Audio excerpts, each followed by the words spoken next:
టీఆర్ఎస్‌కి ఎంత లాభం వస్తుందన్నది, ఇలా నష్టం వస్తుందన్నది అంత ఇంపార్టెంట్ కాదు. సమాజానికి నష్టం జరగొద్దు.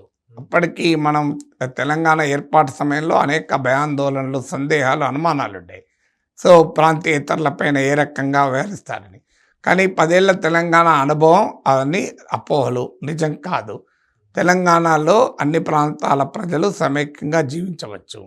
సో, ప్రాంతాల వారుగా రాష్ట్రాలుగా వేరుపడ్డారు తప్ప ప్రజలుగా వేరుపడలేదు అనేటువంటిది ఈ 10 ఏళ్లలో మనం చూసాం. దాన్ని మళ్ళీ రాజకీయాల కొరకో లేదా వ్యక్తిగత రాగద్వేషాల కొరకో రగిలించడం మంచిది కాదు. అది బీఆర్ఎస్ కూడా మంచిది కాదు. ఎందుకంటే సీమాంధ్ర ప్రాంతం ఓటర్లు ప్రధానంగా బీఆర్ఎస్కి ఓటేశారు. ఇటీవల అసెంబ్లీ ఎన్నికల్లో కానీ అంతకుముందు జీహెచ్ఎంసీ ఎన్నికల్లో చూసినా క్లియర్గా పార్లమెంట్ ఎన్నికల్లో బీజేపీకి వైపు మొగ్గు చూపినా అసెంబ్లీ ఎన్నికల్లో బీఆర్ఎస్కి మొగ్గు చూపారు.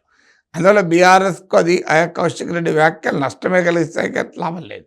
అయితే మళ్ళీ తెలంగాణ సెంటిమెంట్ రగిల్చి హైదరాబాద్లో కొంత నష్టం జరిగినా రాష్ట్రం అంతా లాభపడదామని టీఆర్ఎస్ వ్యూహం రచిస్తే అది వేరే విషయం. కానీ ఇప్పుడు టీఆర్ఎస్ వ్యూహం లాగా కూడా అనిపించలేదు, కౌశిక్ రెడ్డి వ్యక్తిగత ఎజెండా లాగా కనబడుతోంది.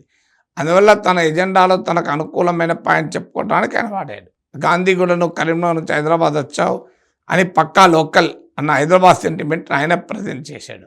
దానికి కౌంటర్గా తెలంగాణ సెంటిమెంట్ కౌశిక్ రెడ్డి వాడాడు. ఇందులో ఎవరు తక్కువ ఎవరు ఎక్కువ అని తరాజులో పెట్టుకుని జోక్లేం కదా, విమర్శ చేయలేము.